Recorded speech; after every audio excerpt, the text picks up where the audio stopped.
Right then, stage 2. This is just a quickie now. We have the sauce is ready, and at long last the butternut squash is ready. It took longer than 25 minutes. It was more like 35, but that's ready. Looks absolutely like nothing. I think I used too small a butternut squash, but never mind, because I've got a tin of chickpeas, which is actually in date because I've had these for ages, but anyway, they're going in. And that'll just pad it out a little bit. Tricky doing this, you know, so that you can still see. Okay.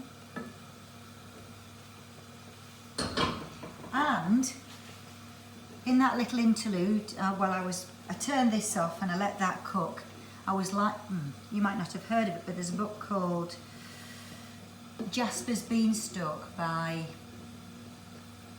Mick Inkpen and Nick Butterworth. You know, the one who did Percy the Parkkeeper.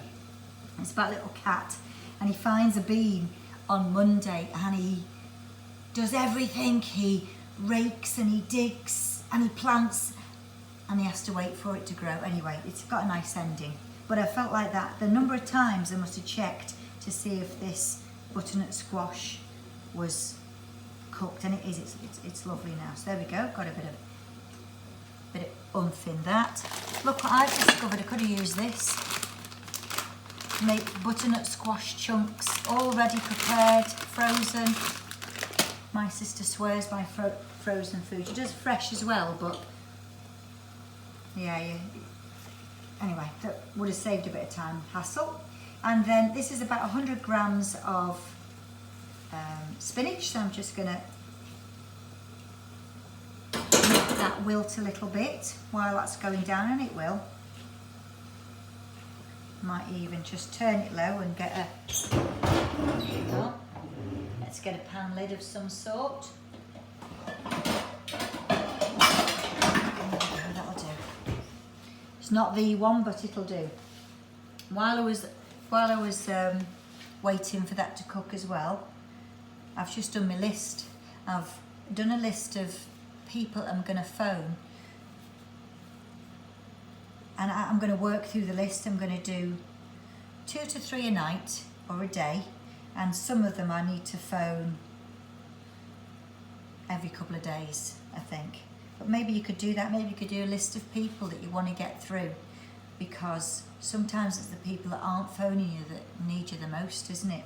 In fact, I've just got to add one to that. I will remember. No, I won't, because I'm not of that age where I forget. So I'll write it down. There we go. Job done. Okay. Now, I put chili flakes in this, and I told you I was a bit of a wuss. So, got to get this stuff used up. Got a bit of creme fraiche in here. So I think I'll just put a little bit of this in here. There we go. One big, maybe one and a bit tablespoons. And that'll just take a little bit of the heat out of it. Now then, I'll just leave that to steam. I'll see if I can find a bigger lid. Why not?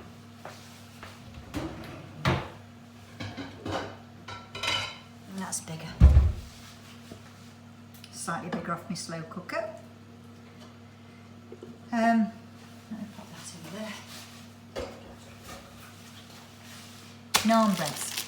It does say on the recipe, which I'll photograph and put on, it says to get a pair of tongs and hold your naan bread and burn it. No, not burn it. Singe it over here on the flame. Well, that's not a good recipe for me. I'm a bit of a disaster like that. So what I would do, I'd follow the instructions here, which is to damp it a little bit and then just put it in the oven, and it says 180-degree fan for about 3 to 4 minutes, having just splashed a little tiny bit of water on it. Now, I don't know what age you are, but me, I'm 58, so my mum told me when I was, I won't say little because I've always been little, but when I was younger, she said that in the wartime when bread was scarce, and I remember her doing this with us as well, she'd get an unsliced loaf and she would, or some rolls, whatever, instead of throwing them out, she'd splash a bit of water on it, then she'd dab it with a tea towel and she'd put it on a baking tray. And I tell you what, it came out of the oven like freshly baked bread. It's lovely. So I'm going to use that way. I'm going to put some water on these, pop them in the oven. But I'll do that tonight. And this will be John's tea ready. Now you can see that's starting to make a mess because that's what I'm very, very good at. That's starting to wilt down. I know you can't take this, but taste this. I promise you, it is flipping gorgeous. I'll just stir that creme fraiche round. I probably will just turn the heat off and let this sweat down so that when John's ready for his tea, I can just heat it up and it'll be perfect by then. Well, nothing's ever perfect, but it'll do. Okay, so signing off and thank you for listening. Please take care, please keep busy and keep smiling because you know what, we can do this. Cheers, bye.